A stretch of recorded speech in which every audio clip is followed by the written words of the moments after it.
Lisa, welcome to the podcast. How are you doing today? I'm really well, enjoying this beautiful sunshiny weather we're having in London today, and I'm so thrilled to have this conversation with you. Yes, I'm very excited to dive into all things kind of career, success, debunking kind of stereotypes around what is successful and looking at the kind of hidden parts of your journey that have helped got you to where you are. Because as you may know, and the listeners will know, this podcast is all about kind of debunking those myths around what it takes to be successful and realizing that it's not luck and there's always strategies and routines and rituals and sacrifices and decisions that go into creating, the success that we see on paper. So let's dive in first, and then we'll kind of come back to your story. But what would you say is a kind of unexpected or unassuming part of your journey that has contributed to the success that you are now living out?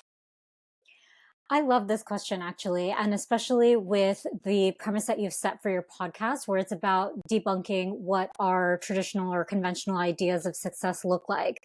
For me, I think the really pivotal moment of my career and my life more generally was when I decided to move to London from California 10 years ago.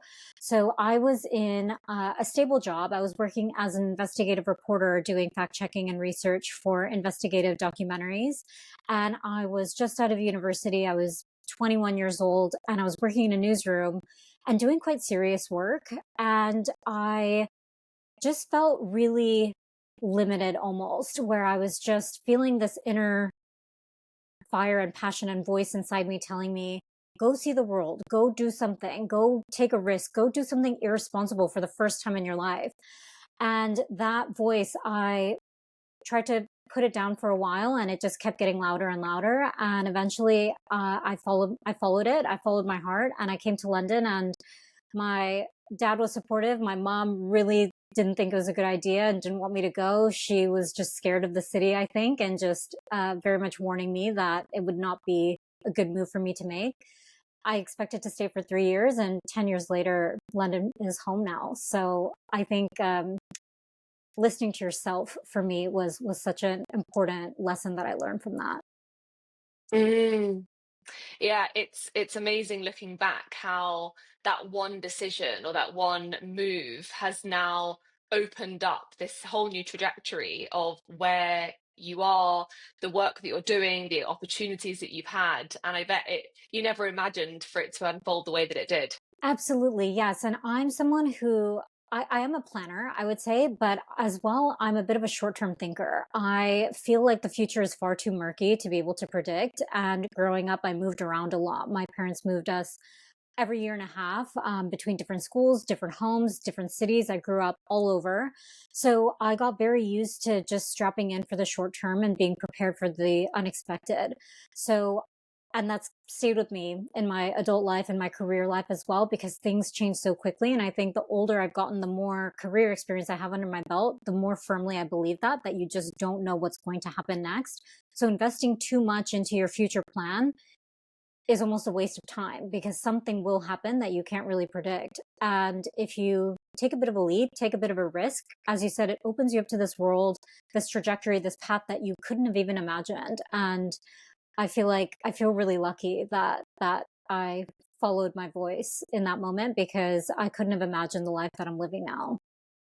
And it's such an incredible skill that you almost have accrued over time without necessarily realizing, of stepping out of your comfort zone, of leaning into change, of being open to trying different things and being in different locations. And I think so many people get so caught up in cycles, being comfortable, staying with like familiarity, that then stunts their growth. So would you say that skill of change and resilience has been fundamental to, your career success?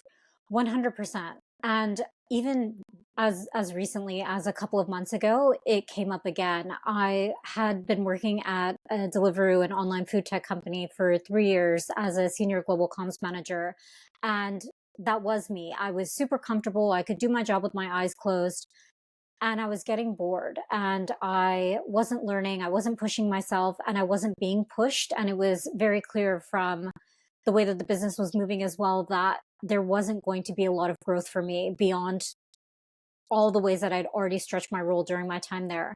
And 3 years in a role might not sound like a lot, but in tech, it's quite a long time with the pace of change. So for me, I ultimately got to the point where it felt like staying was the risk and being comfortable was actually stunting my growth. And so I decided to take a leap and I moved over to Google where I'm working as a contractor now. And it's just completely opened me up to a new set of experiences, different league of people, work that's incredibly exciting and opportunities and parts of the world that I never could have thought that I would be able to touch through my work. So I think sometimes it's we tend to think of taking the leap, making the change, starting your own business, quitting your job, moving to a new country. All of that seems really scary and it seems much more safe and less risky to stay where you are.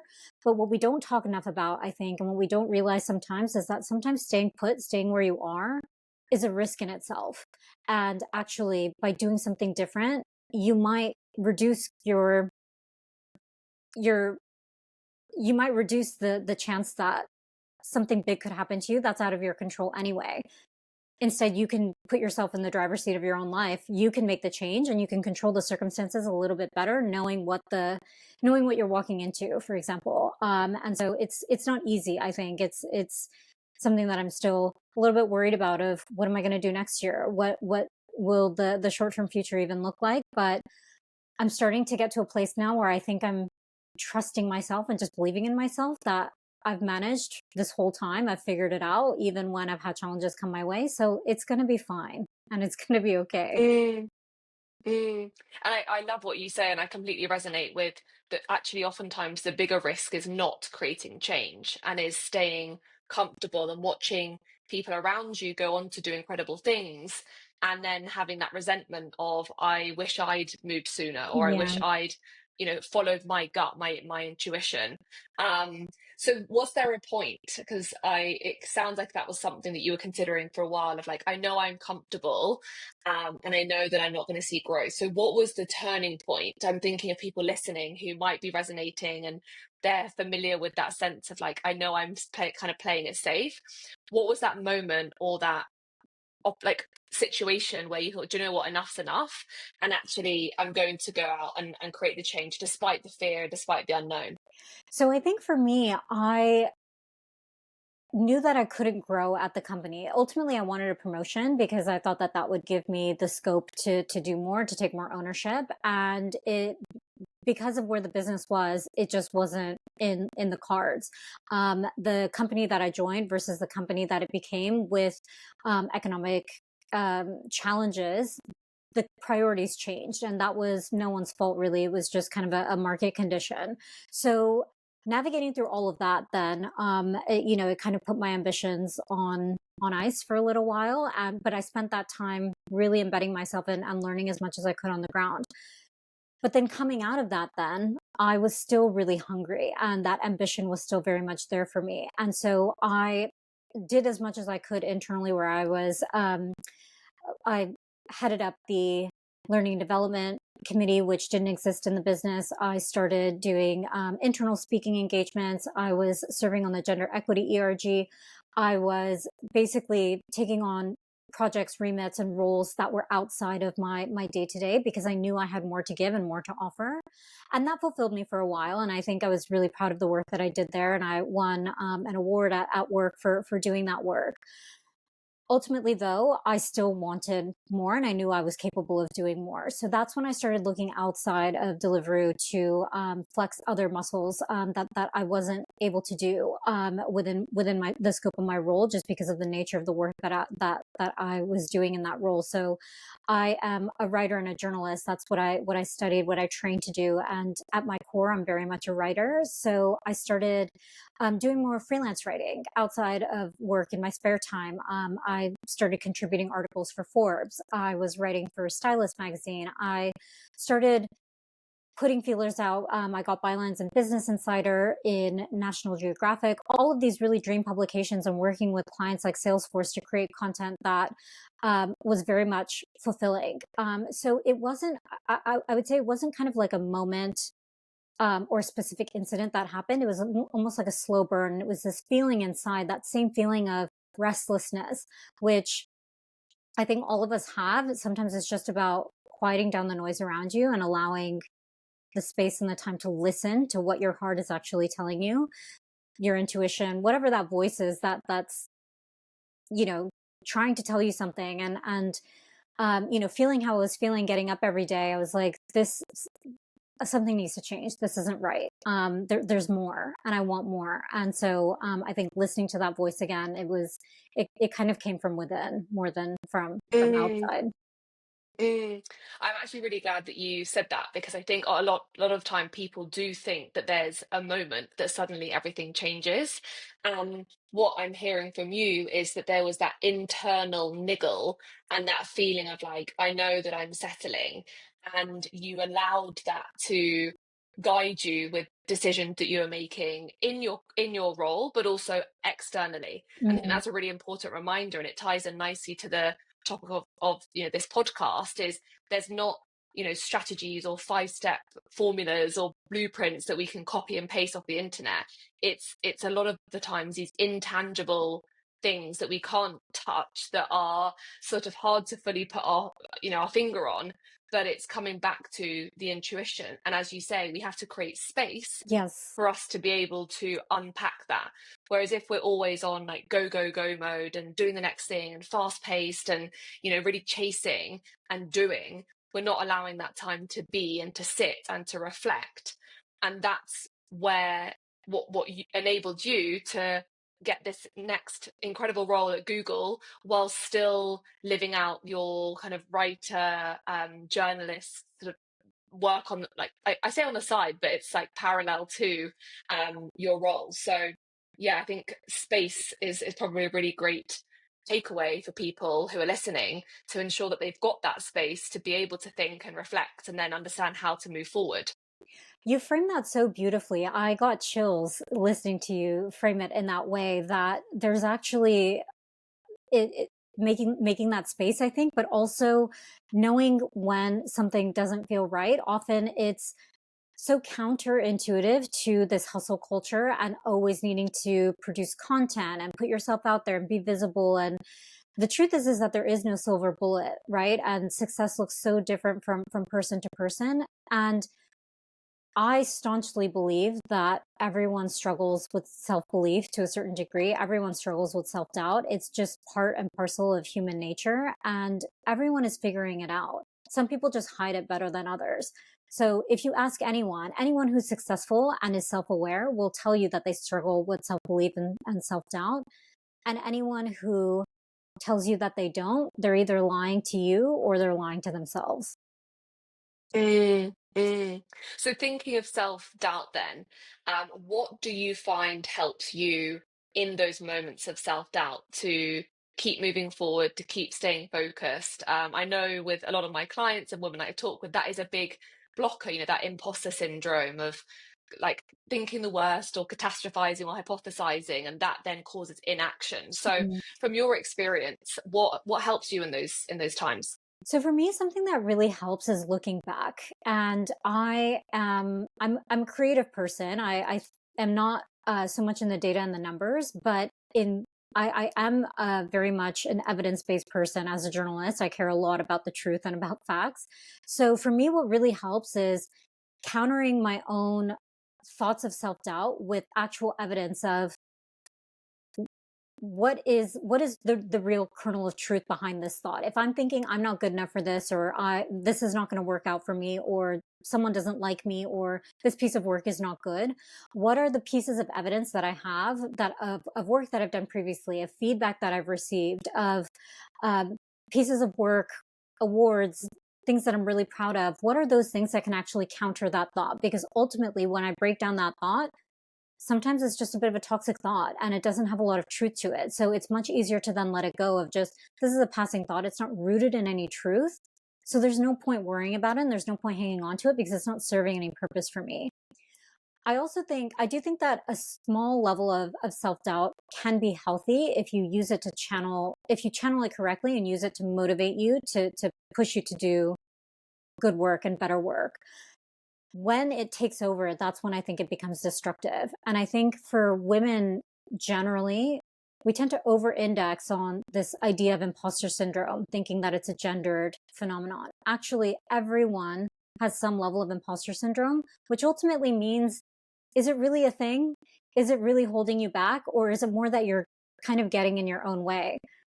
I'd love to share a story with you about a time when I think I allowed self-doubt to creatively block me, and it just completely got in my way. And so it was a couple of years ago. I had on my kind of dream publication list to write for Stylist magazine, and I really wanted to get a byline for them. I used to come out of work at Tottenham Court Road and pick up a copy of Stylist and think, wouldn't it be so amazing if I was able to be in this magazine someday? And so a couple of years ago, I decided, you know what, I'm going to really set this as a goal for myself, and I'm going to take the steps that I need to take to really try and make this happen for myself. So I did all the things. I broke down the goal into a few actionable steps. I did all the right things. I tapped on someone in my network who could connect me with an editor there. That editor then agreed to have coffee with me. She workshopped my pitches with me. She spent time with me. And I basically did everything that everyone around me who could help me had helped me at that point. And that's actually when my self-doubt struck, because I just had this really big looming thought that if I now fail at this point, it's on me. It's because I'm not good enough. It's because my ideas aren't good. It's because I'm not a good writer. And also I'm going to let down these other people who have gone so far out of their way to actually help me. And that self-doubt sat with me for months, and it basically just creatively blocked me. I kept thinking, I need to write pitches. I need to do this work. I need to put myself forward. I just kept having this kind of looping thought over and over again. And it was getting in my way. Every time I opened up a blank Word doc, just nothing would come. And I just was playing this negative thought in my head over and over again. So that happened for a while, and a friend of mine who was encouraging me at the time just was checking in with me, being my accountability partner, and asking me, did you send your pitches to Stylist? And I kept just telling her no and making excuses, and I was getting frustrated with myself for that too. So I decided, you know what, I'm just going to park this for a while. It's not coming through right now, and actually that's okay. I was planning a dinner for the Women's Gender Equity ERG at Deliveroo. I created an initiative called the Women's Connect Club, where I brought together mid-senior women, high-performing, ambitious individuals to come around the table and talk about an issue that's important to women in the workplace. So I selected the importance of self-promotion at work as the topic of the talk. And so to have some kind of food for thought at the event, I started doing some research, and I came across some really interesting research in a psychology journal about a practice around self-promotion called dual promotion, where basically if you're struggling to self-promote and talk about your work and your value in the workplace, a technique that works even better is by giving credit to the people in your team. And by doing that practice of dual promotion, you're promoting yourself by being the mouthpiece, but you're giving credit to other people as well. So everyone wins. And so you're seen as a leader because you're giving credit to other people. But ultimately, you're the one taking that step to actually promote the piece of work, which I thought was super fascinating, really interesting, and a really relatable way to actually approach self-promotion. And the women who I invited to the dinner as well, I chose them really specifically because they had their own journeys with self-promotion. Either they had written books about it, or they had their own personal career challenges with overcoming the fear around self-promotion. And then I just thought, you know what, this would be a great idea for an article. So I took the idea, literally 20 minutes. I fired off an email to the editor at Stylist, and I just thought, you know what, this isn't even what I'm doing it for. I'm actually doing it for my dinner. So if nothing comes of it, no big deal. I haven't really lost anything. And then the next morning, I had good news in my inbox, and the editor commissioned my piece. And after that, I got to write that article. I got to host the dinner. And from there, then I just kind of started snowballing and wrote more than a dozen or 2 dozen articles for Stylist after that.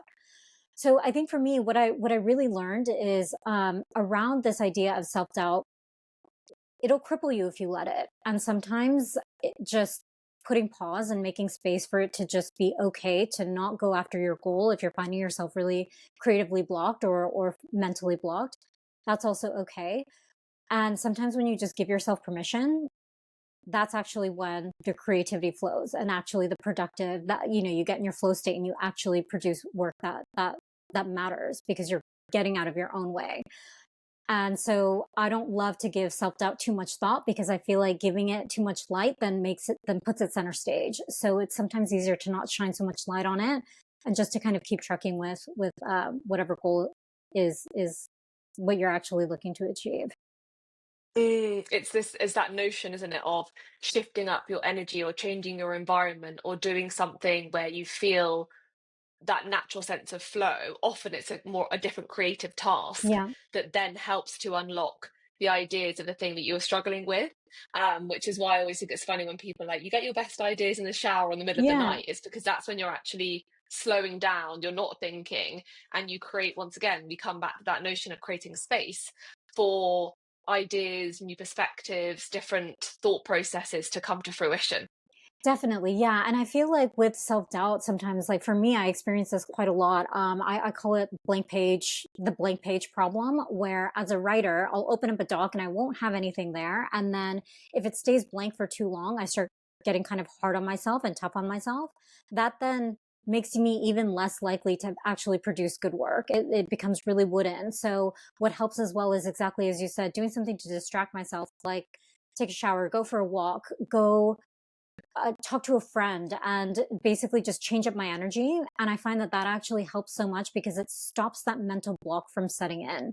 As soon as it's just Mm, not coming, giving myself permission that, okay, this is right now is not the right time for me to do this work because energy wise, it's just not coming. So I'm not going to force it. And getting to know myself in that way, in terms of kind of my rhythms of my way of working, I've actually found has been really beneficial too, where, I know that I'm not going to do my best writing work at 5 p.m. at the end of the day. It's just not going to happen. So mm, being able to just say, okay, that's just not the time that it's going to happen. It's not because I'm not good. It's because I'm a human being and I don't do my best work when I'm low on energy, which, completely makes sense. But just tuning yeah, in, yeah. making that space, as you said.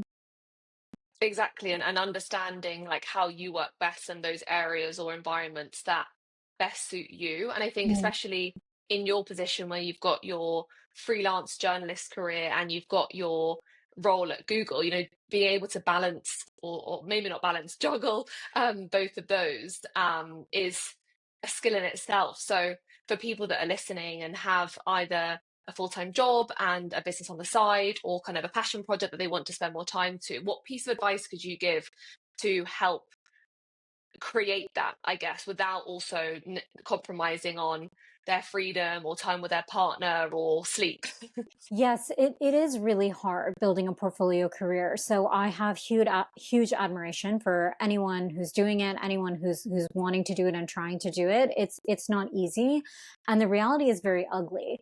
I think on the surface, the shiny LinkedIn, it looks like it's just big brand names and all these fancy bylines and things, but actually the reality is a lot of sacrifice.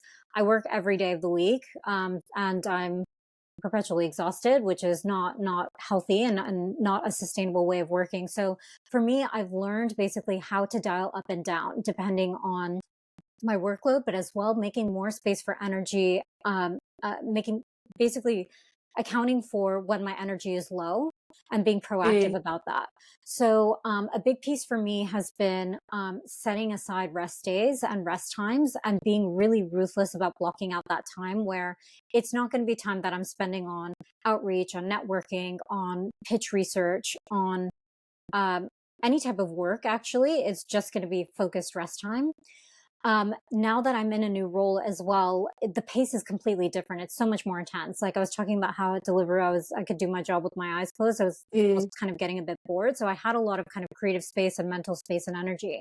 That's not my situation anymore. So I'm finding that I have a lot less time to kind of do bits outside of my full-time remit, and that's also okay.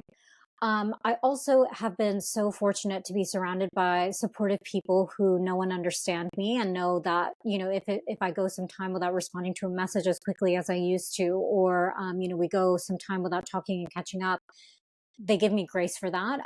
So that I'm really fortunate for. But as well, I recognize that I'm in my building mode sometimes. And that means that it's going to just take a lot of focused energy to meet a certain goal. And then once I reach that goal, I make sure that I offset that with then time to replenish, to spend quality time with my loved ones, to unplug and to fully feel present in the space that I'm in, whether it's with family, with friends, at the Pilates studio, walking in the park, whatever those kind of nourishing things are for me that make me feel better. So, yeah, it's not easy. I would say it's not glamorous. Mm. It's not kind of that girl boss hustle culture. Like none of that is really real. To build something, it takes all of you. So, but the passion is what carries you through as well. So, yeah, I would say be kind to yourself. I think is probably my biggest Mm. piece of advice. And it's thinking long term as well. I remember one of my first ever coaches, this would have been probably around 5 years ago now. She was talking about the analogy of, when you're building a business or even building a career, it's a marathon, not a sprint. Mm, And you see all these like glorified highlights and milestones and situations online. And A, we never know the backstory. true. B, it's probably a highlight of the full truth. Right. And actually, for someone like you and I, this is our long term, our forever thing. Yep. It's not a, quick win. Let's try and hit those milestones as quickly as possible. So I think people can often feel frustrated or deflated when they see a lot of other people online getting to where they want to be. But the reminder is, good for her, the same for me. If she's doing it, so can I. We're Yeah, all on our different timelines, and definitely. actually we're going to be at different seasons of our life. As you say, you're in that kind of build phase. There'll be other people that are at the kind of scaling phase. There'll be Mm, other people who are at the sort of, actually it's not my business as a priority, it's my family and my health. And yes. so sort of trying to remember and reconnect in with your vision and what it is that you're looking to build. And once again, it comes back to this notion of like your definition of success, Yes. being really clear on that and saying, that's what I'm aiming for. It doesn't matter what anyone else is doing. I really love that. And it's such a refreshing way to reframe success because in the age of social media, that comparison can become so easy to do. And I found myself sometimes also thinking and feeling, when I'd see an article up for an idea that I had, but I just didn't get to it quickly enough to pitch the idea out. And thinking like, man, that should have been me writing that article.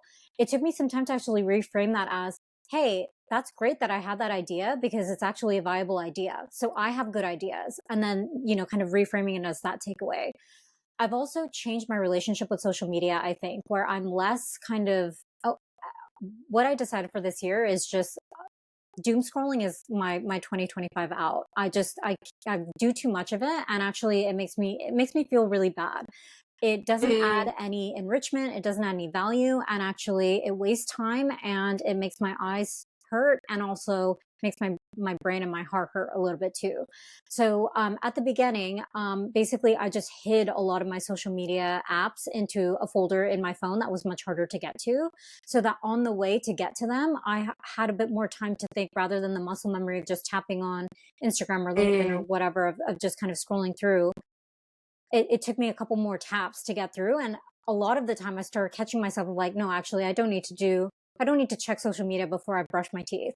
It's not that important. It's actually okay. Mm. And then looking at social media as a creator rather than as a consumer of content also helped change my relationship with it, where I was like, okay, my purpose here is to interact and engage with quality pieces of content that resonate with me, build my network, and push my own content out. And besides that, I'm not really interested. So I don't really care what is the hottest take on some controversial opinion. It's just not relevant to what I'm doing right now. And it's not worth my energy or my mental capacity, which is so limited. So I found that helps. And then it basically just it reduced my use of social media altogether. But I think the other benefit as well is that then when I see people succeeding, it feels like more of a celebration because I'm like, wow, that's great. Look that they did that. And sometimes it can be a form of inspiration rather than a source of comparison, because then the Mm, rest of the time I'm out trying to do and build my own thing, and I'm running my race, and then I can be there to celebrate people on the sidelines rather than feeling any type of way that someone did something that I wish I could have done, which it's just not a healthy way of supporting other people around you. And it doesn't mm. actually help you get to your goal any quicker, any easier. So yeah, I really like the way that you've reframed that, and I feel a lot better having done making those small tweaks, I think, as well. It reminds me actually, as you were saying that, because for the listeners who, well, I didn't say at the beginning, so you wouldn't have known, but we originally connected through LinkedIn, Amazing. and I can't remember how we originally sort of crossed paths, and then we were connected for a while, and I remember feeling really inspired by a lot of your content, and then it got to the point where you reached out, or I think you reached out, maybe I reached out to you, I can't remember, about writing an article in Forbes, and I Right. remember in that moment being like, oh my gosh, like that would be amazing. Yes. I've always loved, the thought of writing for bigger publications like that was like a on the vision board. I've done a fair amount before, but never for like the big names. Yes. And the topic of the article was around imposter syndrome. And I remember thinking it's ironic that I'm sort of going to be contributing to this article, and here I am thinking like, who am I to be talking about imposter syndrome, without realizing that actually so much of my work with my clients is that topic. And it would have Uh-huh. been so easy for me at that moment to start looking at what other people had written about imposter syndrome and doing lots of research and comparing. And I caught myself and I was like, no, I know so much about this topic. And I actually 100%. hid the Google tabs and got a clean notes sheet up and just started typing.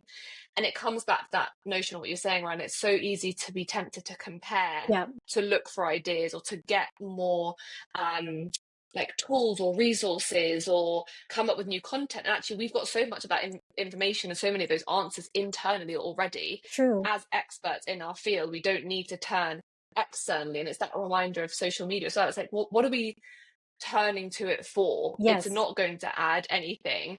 And being really intentional with your social media use, I think, has been hugely like important for me.